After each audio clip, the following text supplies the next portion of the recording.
with her associate Susan. Randy Campbell usually gives these introductions, but Beth hardly needs an introduction. So I'm going to turn it right over to you. Thank you.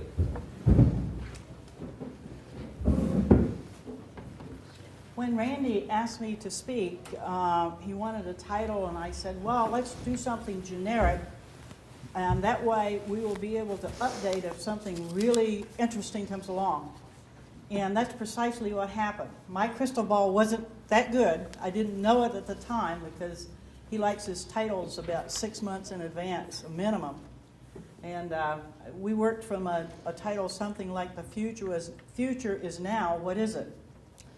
Well, the now part is that highly deceptive Chinese counterfeits of U.S. coins are flowing into our market in unprecedented numbers. It's like a giant tsunami coming our way. And I had seen some pictures online, and then several people had asked us about them, and we became interested and started doing a little more research, and that's how I happened to contact Susan Headley, who is the guide for About.com coins. That's the New York Times site, and she is the guide for that site, and she had been writing about these actually a good 6 months and had some pictures that were very, very interesting to us. And so in talking with her, I said, you know, there seems to be a lot more to this story. Can we dig into it? And we were both game. And through Susan's amazing skills at eBay and doing research, we got into an interesting facet of the story. Now, at this point, I need to ask you, how many have read the series in Coin World? Oh, great. That's about 3/4 of you. We have copies of the series plus the follow-up on counterfeiting PCGS holders. They also counterfeit the others, but our story focused on the PCGS holders. We have those available up front, and so we won't disrupt our time right now. We'll go ahead, but when we finish, feel free to come up and get a copy. If you have a copy at home and you want to pass out this to friends or maybe your coin club, please feel free to come up and take along a copy with you. These are posted at our site online, and they will be they're certainly in the digital files if you want to go in and read the digital version of them. What fascinated me about the contact with the Chinese, and as Susan began questioning and probing for more information, we found that there's a deep clash of cultures, if you will. The Chinese have been replicating, and they don't call it counterfeiting, but they make replicas of all kinds of art, and they have been doing this for centuries. Much to our surprise, the counterfeiters in China said, look, we're doing everything legal. We're licensed by our government. Any coin struck before 1949 is perfectly legal for us to make replicas. And it doesn't matter whether it's a US coin or any coin in the world. And that was a rather jolting message to us, and we said, are you familiar with the Hobby Protection Act? Aren't you aware that a replica must be marked to enter the US market? And they acknowledged that they had a passing understanding of that, but they claimed that eBay was telling them that they had to mark them replica, if they marked them at all, not copy, to conform with our laws. But what we quickly found out was that they post a few online to kind of get around eBay, But you can contact them directly and buy anything you want. Just name what you want and they will counterfeit it and sell it to you. And they have ingenious ways of getting around eBay as well as PayPal. So they are enterprising businessmen, and they make no apology for counterfeiting coins of their own. And Susan dutifully informed them that any U.S. coin ever made is still legal tender. So therefore, anything that they're counterfeiting of a U.S. coin is breaking our counterfeiting laws, regardless of its value, face value or collectible value. Let me tell you one other thing that was fun for us. At first, the main person that we interviewed for this series protested that he did not understand English. And we said, well, I happen to have a very good friend who is Chinese. He's a medical doctor, and he's also an Olympian. And this was right about the time of the Olympics in Beijing. And this impressed him that we knew a Chinese Olympian, no less. And we wrote our questions in English, and our good friend translated them in Chinese, and then we sent the questions in Chinese, and he answered in Chinese, and of course our friend translated into English to start our dialogue. Well, we got a few weeks into that and discovered, you know what, he could converse, at least online, in English. Very soon the gates opened, and it was astonishing what he shared with us. Because again, remember, from his perspective, he is doing nothing wrong. He's merely accommodating a customer. And at this point, I'm going to turn it over to Susan because she has, especially for those of you who are buying on eBay, she has really some important information to share with you. And then we're going to get into a little hands-on show and tell for you, audience participation. But at this point, Susan, we'll let you assume the podium.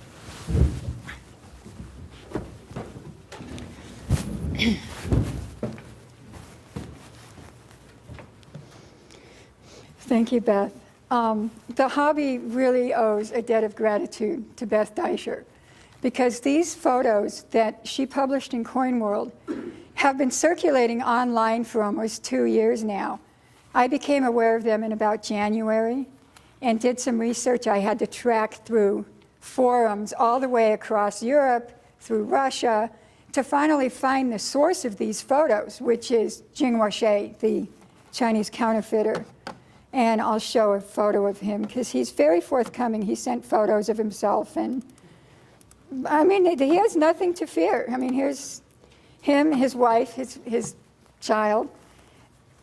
He sent numerous photos of himself. But the point is that once the floodgates opened, as Beth said, he became very forthcoming. I kind of lost my train of thought. I'm a little nervous, so please bear with me. How many have been online before we published? Yeah, the photos circulated, thank you. The photos circulated in forums, and I couldn't publish them on the About.com site because it's owned by the New York Times Company, and they have very strict journalistic standards. And once I got permission to publish the photos, it's like the hobby kind of took a little more notice, but I was really disappointed that, yeah, everybody was sharing the photos and looking at them, but nobody took this seriously until Beth published this stuff in Coin World. All of a sudden, everybody's like, whoa, this is a real problem. But unfortunately, it's been going on now for at least 2 years with this particular counterfeiter. He sells about 5,000 coins a month into our marketplace, both on eBay and directly, most of them directly. And these are US coins. He sells an additional couple, 5 to 10,000 foreign coins and about 100,000 Chinese coins, mostly of the ancient Chinese variety. So how can you defend yourself on eBay? First of all, never, ever buy from a Chinese seller. This should be self-evident when you have this kind of problem going on. I don't care how good the coin looks, and a lot of these guys are not as honest as Jinghua She, the source for the story that we did. A lot of these guys, they sell them as genuine coins. For a while, they were selling them in PCGS slabs. Fortunately, PCGS was very aggressive about dealing with this. They actually went to China in October. They held, they did a coin show there where they did a seminar. I've actually got some photos of their Chinese marketing materials, which are sort of interesting. But they took the threat very seriously. And they put a kibosh on this stuff. They put a stop to it very quickly. This thing I'll open here. This is a PCGS flyer for China, where they're selling their slabbing services in China. This is a sample Chinese coin in a PCGS slab with Chinese writing on it. These are perfectly genuine coins that PCGS is marketing in China right now. But as a part of the coin show that they did over there, they aggressively attacked the counterfeit slab problem. And I can say for sure that they have definitely put a stop to it. When you ask these guys like Jinghua She or a couple of the others that I've talked to, can you get me some fake PCGS? They will not touch them. They say they're big trouble. Friends of theirs are in prison now. Some people have disappeared, probably went back to the rural areas. I mean, I don't know. But I do know that PCGS very aggressively dealt with it. And for now, where the marketplace is fairly safe. However, I do disagree with PCGS on the diagnostics. They didn't want to share the diagnostics because they thought that by sharing the diagnostics, they're telling the counterfeiters what they're doing wrong. And I disagree with that view. I believe that every collector, every dealer should be empowered to protect himself from counterfeit slabs, because PCGS doesn't own the spigot into the marketplace. Now, eBay, if we could turn off that spigot, that would be great. But in the meantime, we each need to look out for ourselves. And the diagnostics that PCGS did not want to share because they did not want to educate the counterfeiter was kind enough in his own handwriting to provide the diagnostics to us, since PCGS didn't want to share them. You can see where he drew circles around the little things on the edge that make them stack. He made notes that these things are too high, the little corner things that make them stack. There's a thing in the middle there, which is shown more clearly in the image I did for Coin World. There's a depression in between the bar upper and lower. That area on the counterfeit slabs looks different than on the genuine slabs. But the most important diagnostic that I thought when I was examining these things is the little, do I have a photo of that here? These things. On genuine PCGS holders, there are these 4 little plastic little circle-like things from the injection molding. Every genuine blue label PCGS holder has those little marks. They're not that bright. I just put gray circles to show you where they are. Every genuine PCGS has those, and every fake that I have seen does not. So that's probably your best marker for fake PCGS slabs. Okay, so avoiding problems on eBay. Number 1, do not buy coins from China or Hong Kong. No matter how good they look, no matter what kind of guarantees you get, don't buy them. You are going to get ripped off. You know, we like to believe that, oh, but this case is special. I mean, look, this guy is blah, blah, blah. Don't buy from China, don't buy from Hong Kong. Number 2, do not buy from people who buy coins from China and Hong Kong. And this single tip may be the best tip that you can take to protect yourself.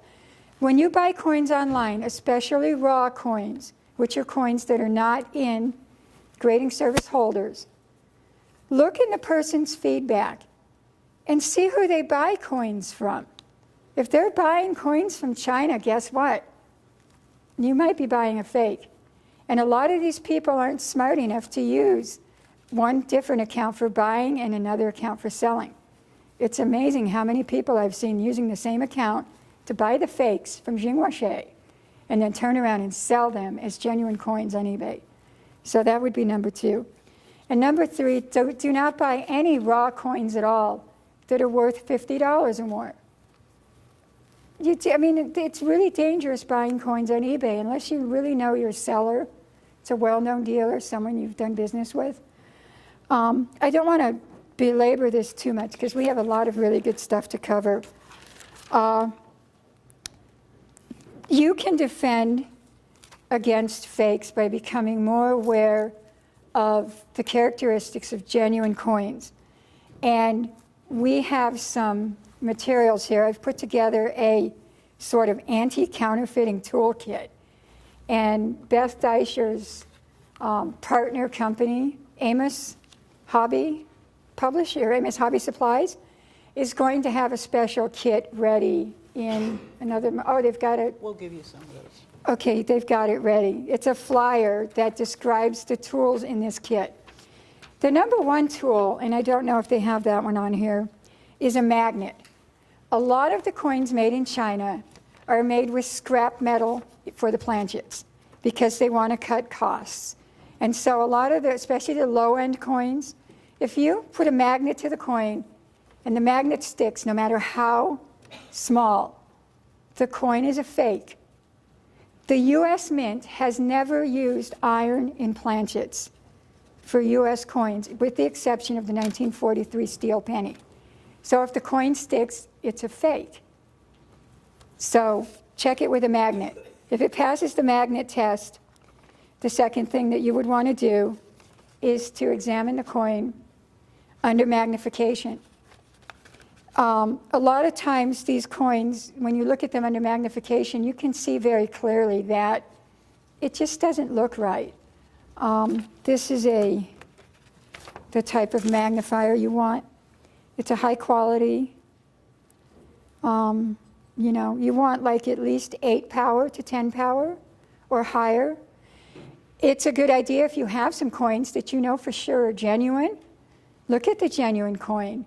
If you're looking at a Morgan dollar, look at a genuine Morgan dollar under high magnification. And then look at the suspect coin. Because these things will jump right out at you a lot of times on some of the lesser quality counterfeits. Some of the better counterfeits, we'll get to that in a minute with Dr. Dubay. The third item in the toolkit is a scale.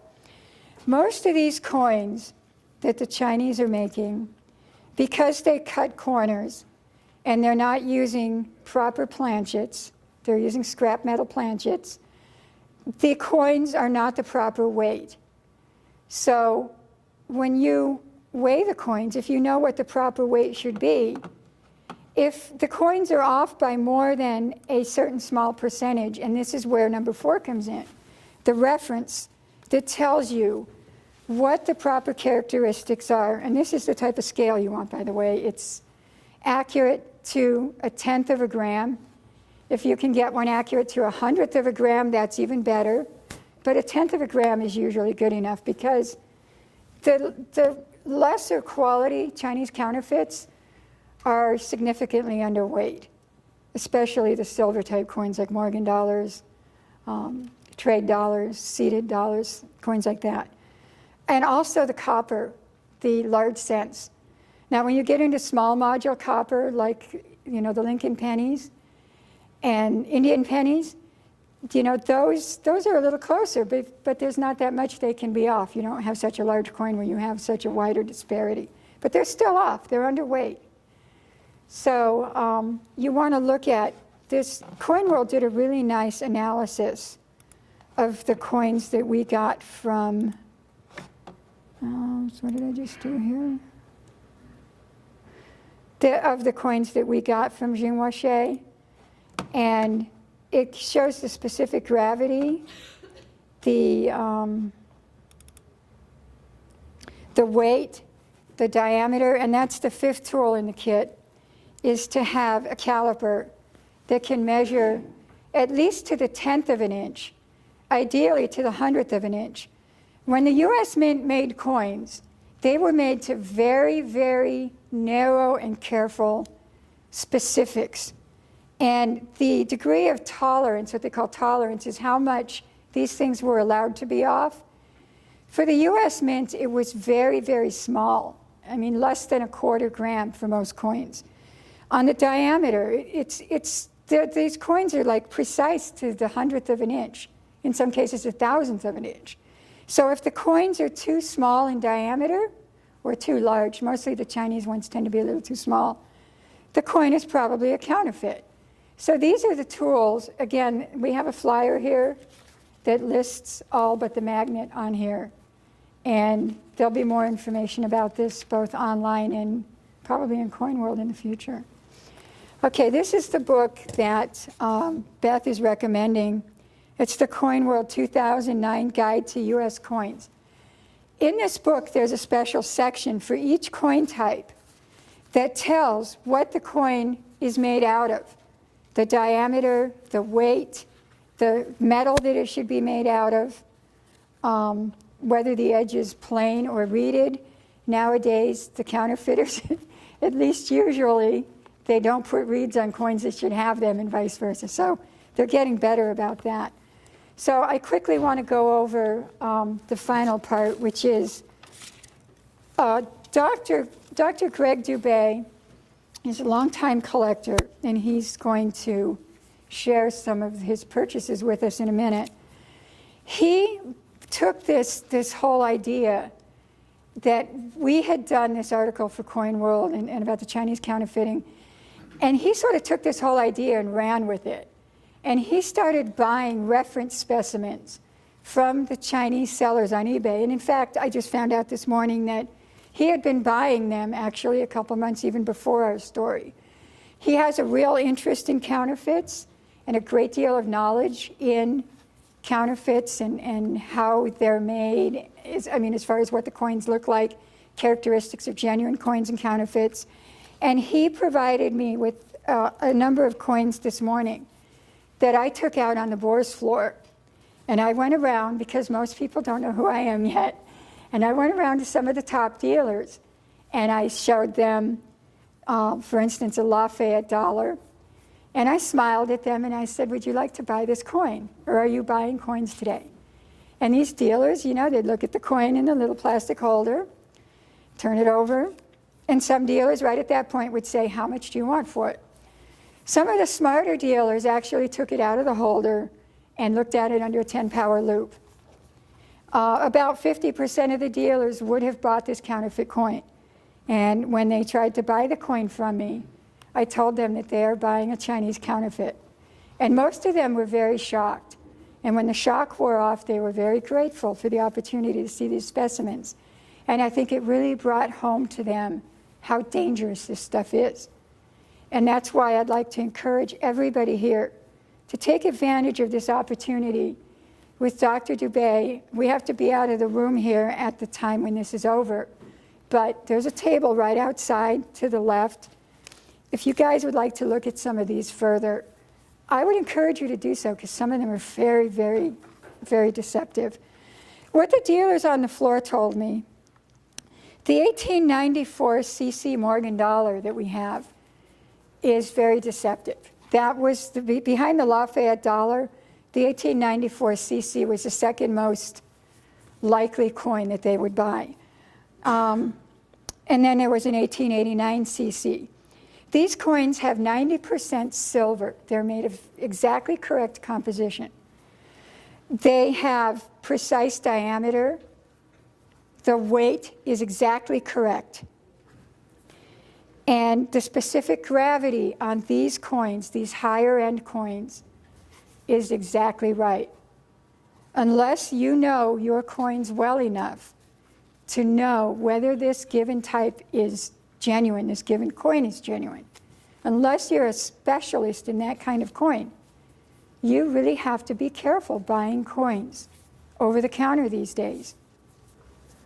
The Hawaiian 1D and half D coins are being counterfeited. They're very, very good, very deceptive.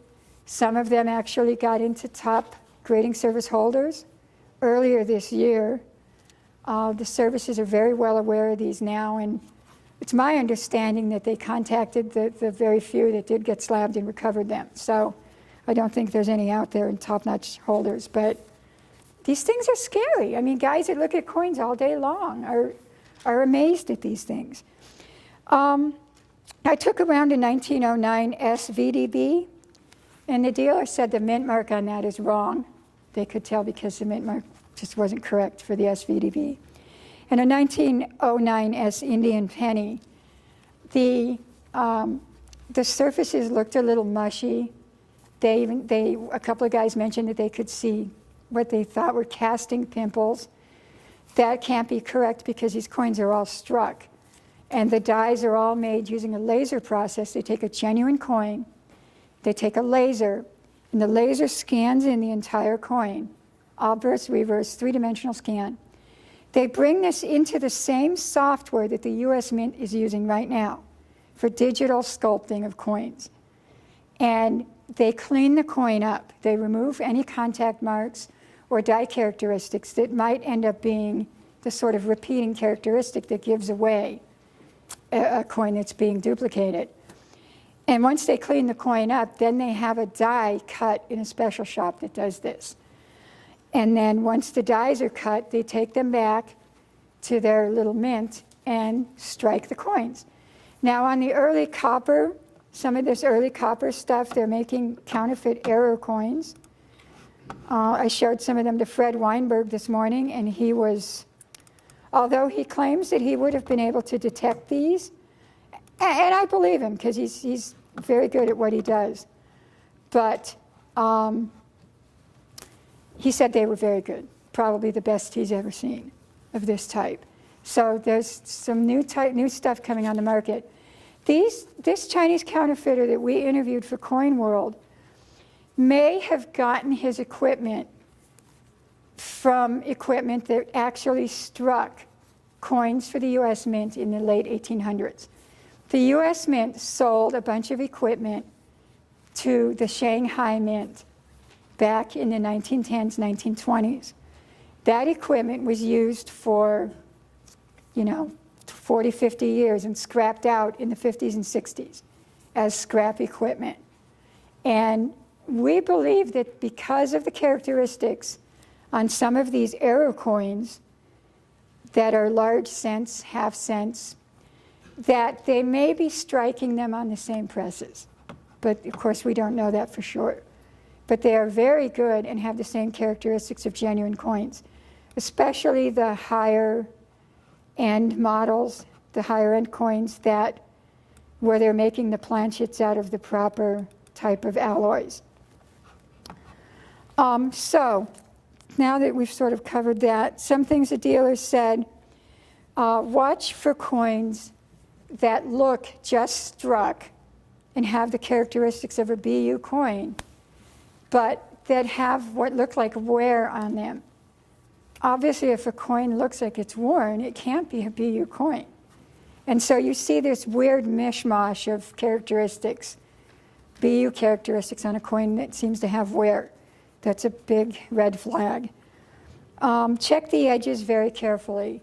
Even on some of the most deceptive Morgan dollars, the edges are giving the coins away. Either the reeds are not sharp enough, or there's a sort of black grainy material in between the reeds, or sometimes, the reeds are just kind of soft looking, soapy looking. For a time, the Chinese were applying the reeded edges in a separate step.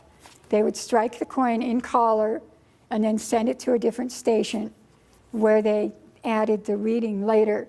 And I think that that may have been where some of the problems came from. I'm sure you guys have all seen photos of the Mint.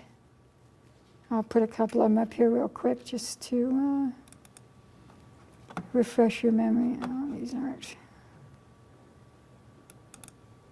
giving thumbnails.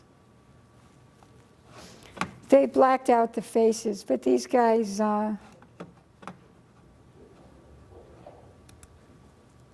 these coins are being struck by hand. These are proof coins being struck, proof Morgan dollars. This is a handful of Morgan dollars with nice, what look like really nice edges on them. There's a whole art to telling whether a coin is genuine from a photo or whether it's likely to be counterfeit from a photo. And we're going to do a summer seminar, ANA summer seminar talk on the counterfeits this summer.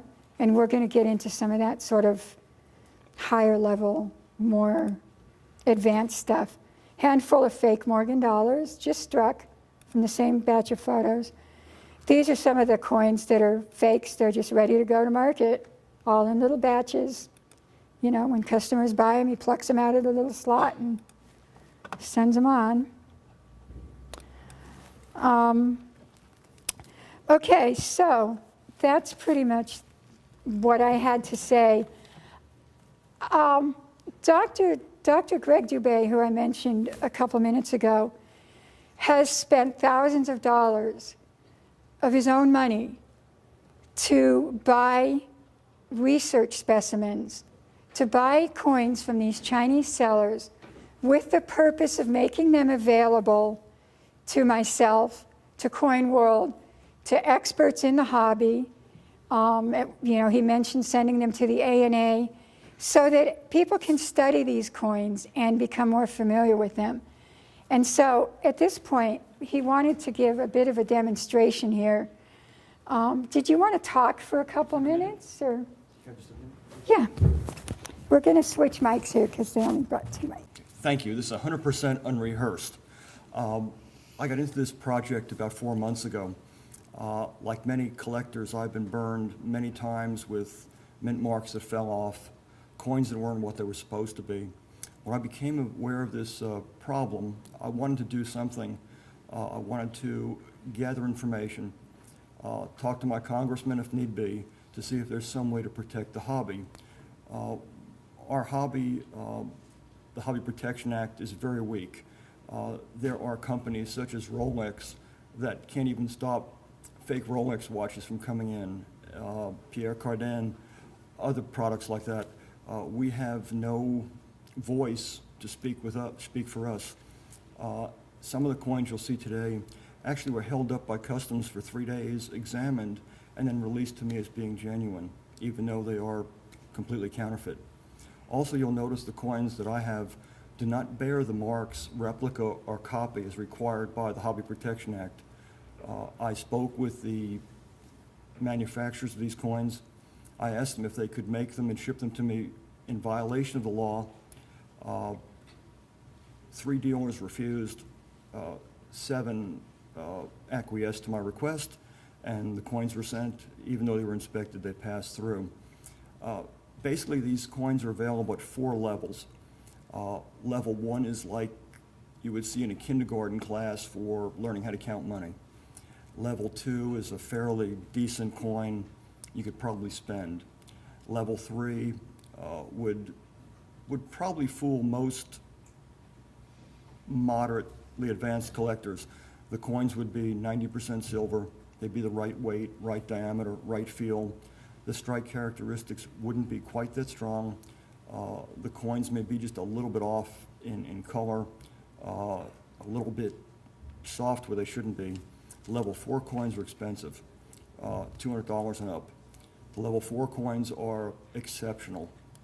They have fooled many people on the floor at this show, as you'll see. What I have is a variety of half cents to Morgan dollars.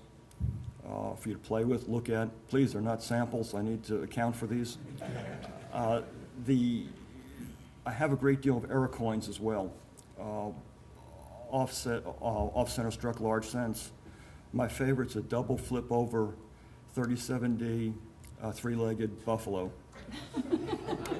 that was custom made for me.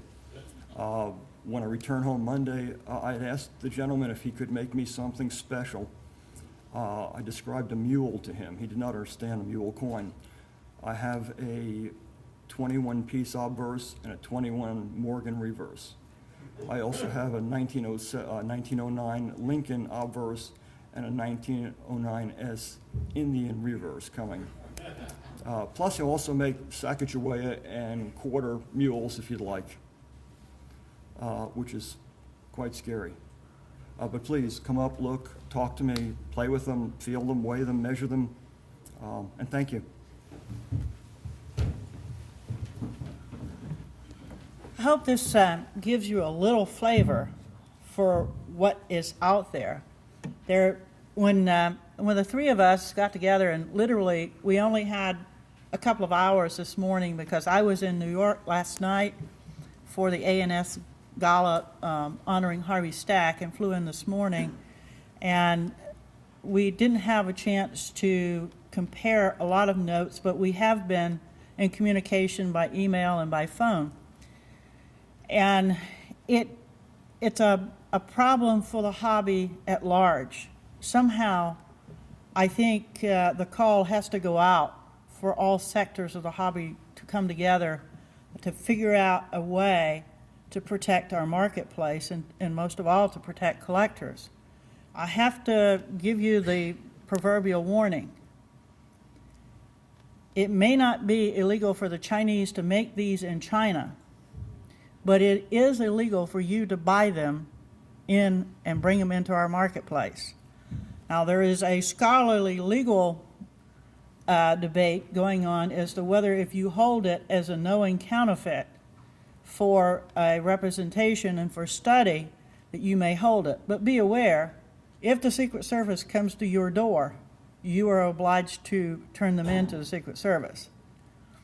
We haven't experienced them at our door yet. We were in contact with Secret Service, and they know that we have them. I sent them copies of our stories so that they would know what we're doing with them.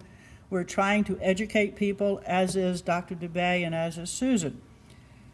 But if you, the more people who have been reading about our stories and finding that they can contact them and they can buy them through eBay,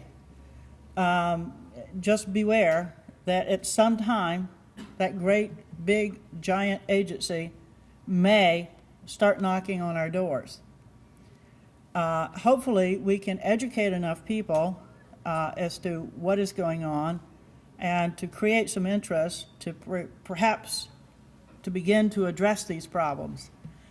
It will take every one of you and all of us in the hobby to begin to address this. It's almost our own little problem as the national government is dealing with our deficits, and I don't think any of those guys have an answer yet. I certainly don't have an answer other than, as Susan alluded to, eBay is the 800-pound gorilla in this. And so far, they refuse to respond to our questions or even return my phone calls now. At one time, they did return emails. Now, they refuse to return emails or phone calls. And bear in mind, I spent 3 days at eBay 2 years ago and came back with all kinds of promises that they were going to be open, and they have not been. So we have a couple of ideas. I won't share those with you. I'll probably be writing about those. One of the things that we'd like to move to now is to get a couple of volunteers from the audience. And we have, I believe it's a dozen coins. With 12 Morgans, 3 are genuine, 9 are not. Okay, we have 12 coins, 3 are genuine, 9 are not. And do we have a couple of volunteers that want to come up and see if they can find the 3 genuines?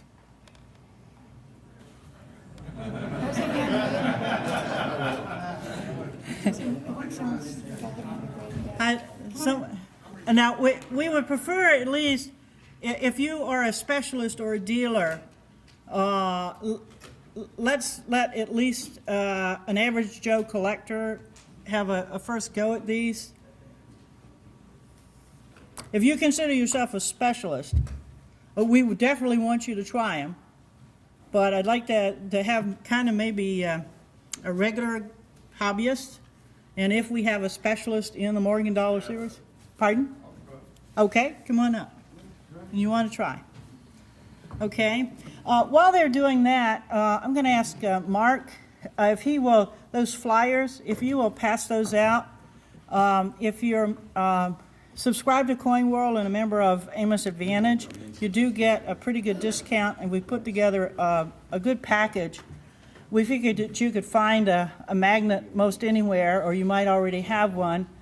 But these tools, they're the same ones that we used at Coin World when we were trying to get the diagnostics and the specifics of the counterfeits that we had gotten. And the only thing that we don't have on that is specific gravity, and that is a process that you have to have a very precise scale. And at some point in time, probably at summer seminar, they'll go into that a little more deeply. We check specific gravity all the time in clearinghouse, so we had that equipment available. But there are many, many of these coins that are being sold in eBay, and they're now getting into the marketplace. And let me go back because I wandered on a tangent. Especially if you buy the coin and you know what it is. But if something happens to you and somebody sells your estate and somebody buys a coin, or if you unintentionally, I'm going to give you the benefit of the doubt, unintentionally sell that coin, you are committing a felony crime. You got one genuine one. Okay, what's the results over here? We found 1 out of 12. 1 out of 12. One genuine, 1 out of 12. Okay. We have another guy who wants to tax. Okay, we have a question over here. On the PCGS slabs, obviously, I think most of what you're talking about would be on raw coins. Do you feel satisfied that at least currently PCGS has addressed the situation? The only counterfeit slabs that would be in the market today would be the ones that came in before they did their October, whatever they did? It's my understanding probably what has closed down is the manufacturer of the slabs, but I don't think anybody knows precisely how many are already into this market. And where we're seeing a lot of these trade are in smaller shows.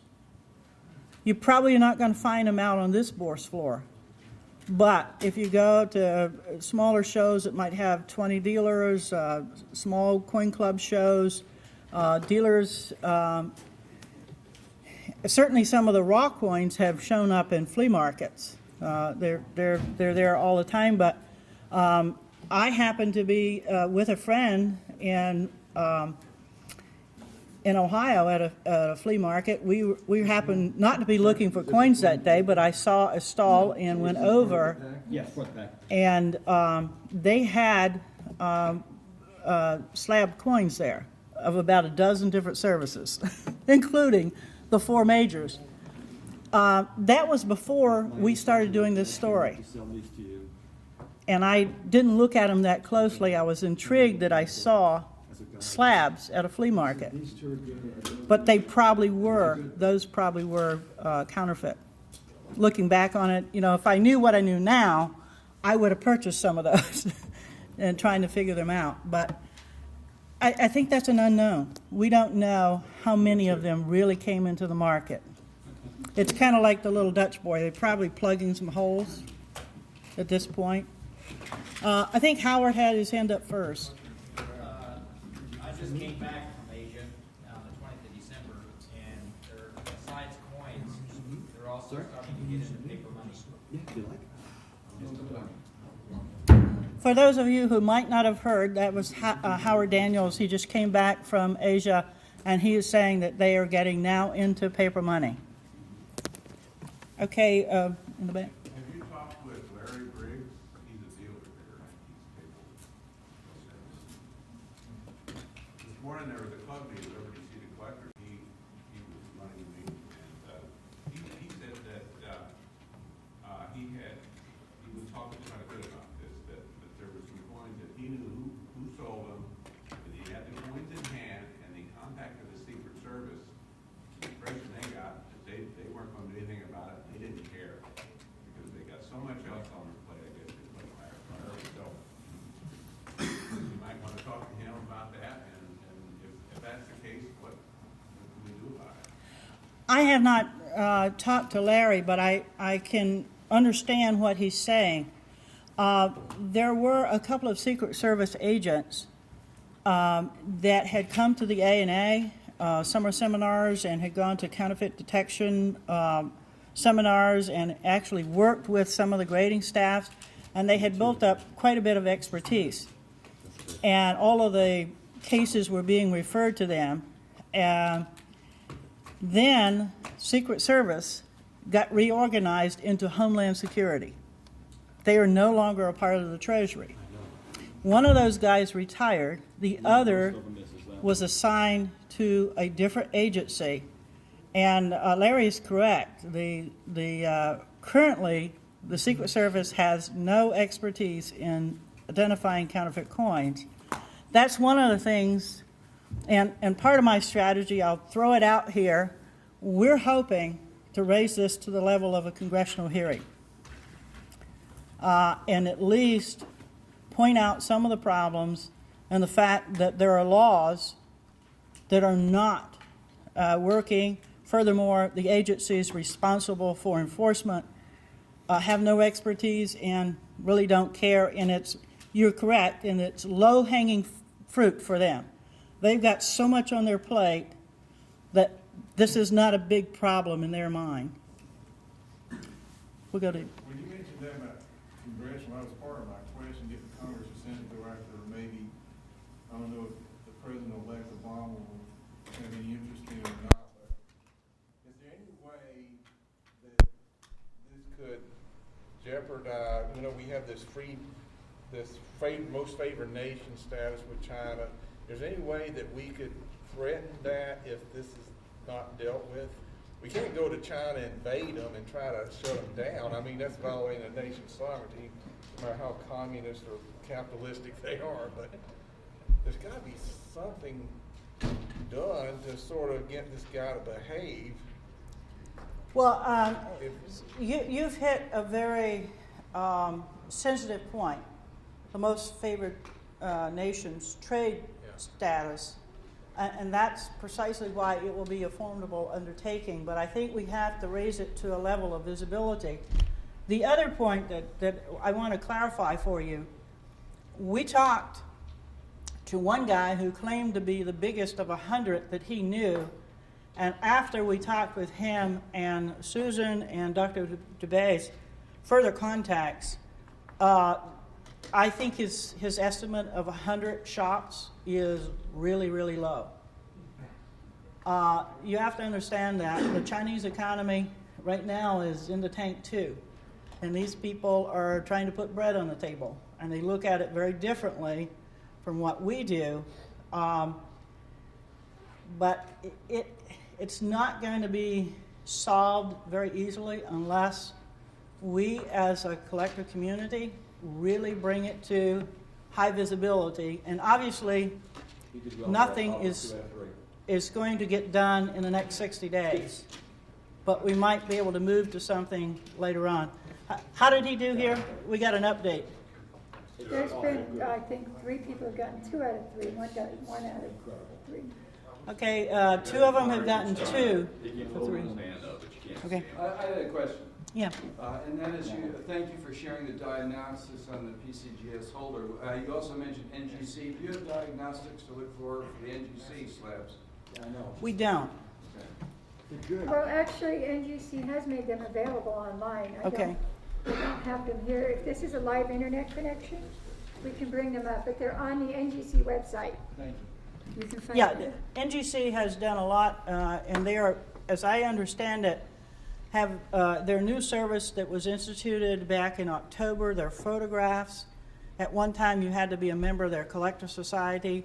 They are now opening that up, and you can go in and check the photograph to match the holder and the number, which will be a tremendous asset in trying to verify whether or not you have a genuine coin in the NGC holder.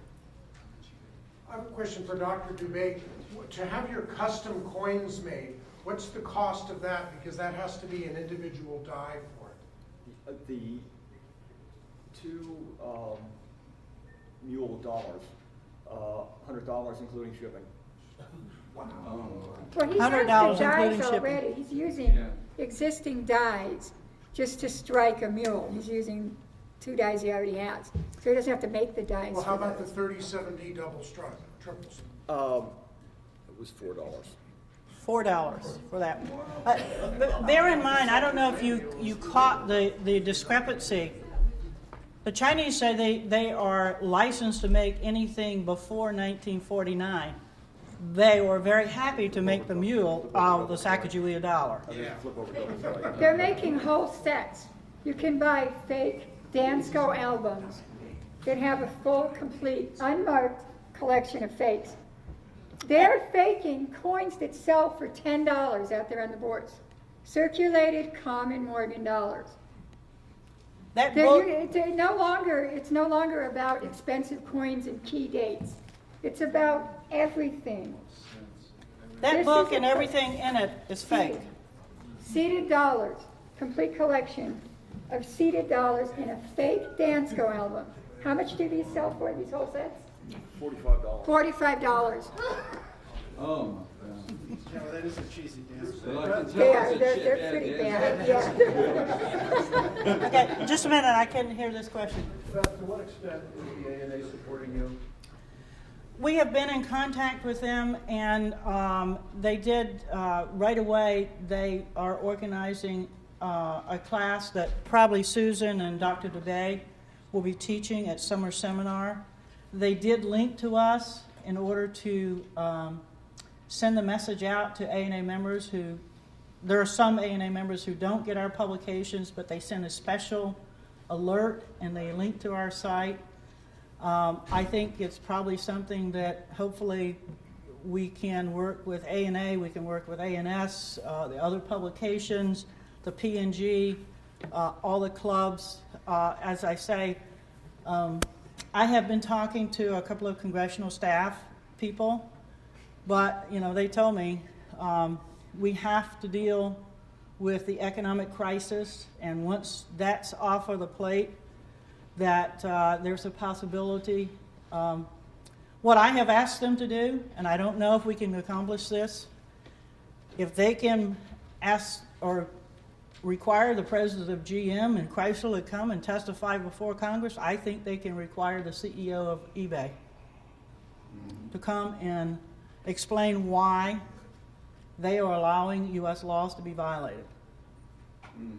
That's the kind of visibility that we need. We need USA Today and the New York Times there covering that kind of stuff in person to alert the American public. And I think we also need the State Department there, and if it's necessary, Hillary Clinton, to say, you know what, we may need to examine the most favored nation treaty. So, there are some things that I think we can raise to the public's eye, but it's going to take some work, and it's going to take a lot of you guys writing letters and sending emails, and when we put the word out, please help us. Nick, if you go around the politicians, Clark Howard's a very popular talk show host, consumer advocate. He's told people, said, don't buy anything over eBay more than you can afford to lose. Whatever your limit is, because they just don't protect the consumers, not just for this. Yeah. He said, don't buy anything, if it's expensive, let it go. Just limit your potential losses, so you may have to contact him. Well, and as you get ideas, please email me, write me a letter, or email Susan. Go to her website, respond. She has a blog there. We will certainly be in touch. We will be doing follow-up stories. You're getting firsthand some stuff that we haven't been able to publish at this point, and we are planning to do follow-up stories. But you know, there's a lot out there to help that we have to disseminate to people to help them understand exactly what we're facing. Got a question back here? Have you thought about reprinting your articles specifically so it is, say, more mailable to my congressman? I mean, I think your series ran 2 or 3 weeks in your magazine, and I've got a feeling if I sent the whole magazine to my congressman, it would probably not be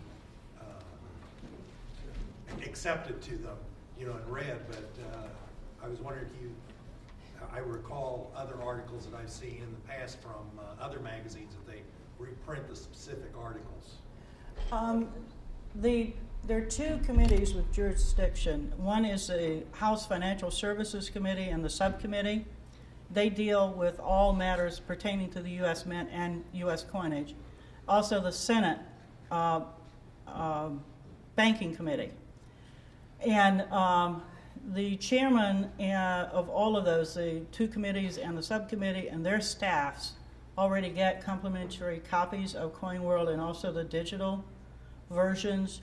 And I don't know, it would be a lot for them to reprint, but sometimes if they feel that it is worthy, they will reprint them in the Congressional Record. And that's probably the best way to get some. I was just thinking, you know, a number of us actually went to our congressman, Mm-hmm. and you know, they come to their district.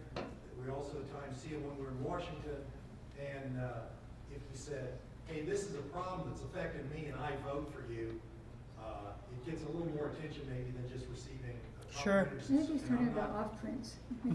Yeah, in the off prints, and we had some extra copies, and that's why I invited you to, if you want to take some along.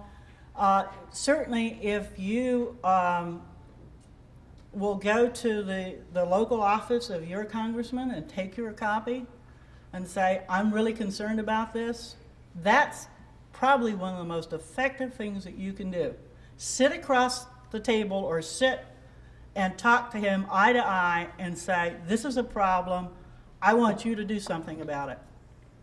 And I don't know that we will do reprints necessarily as much as make it available digitally. Okay. Is this only in the white or silver? Is there anything in gold being done? You know? Yes, they're striking in gold, silver, and copper. You mentioned 1948, but they're doing the Eisenhower dollars too. Sure. You know, so that's not limited to they're saying, well, we can't do anything from 48. Yeah, that's, you know, it's interesting and kind of fun. They keep every time referring to us, well, we're licensed, but then you find they don't pay any attention to that year demarcation at all. Okay, Al? No, they're doing gold, they can't be doing 90% fine, they gotta be cutting the. No, they are. Go ahead, come on. Thank you. My budget hasn't allowed me to do gold, but you can get gold if you want to pay the price. You can have it made 900 fine, exactly perfect, just like the dollars are. I've confined myself to dollars and copper nickel coins, but you can get the gold.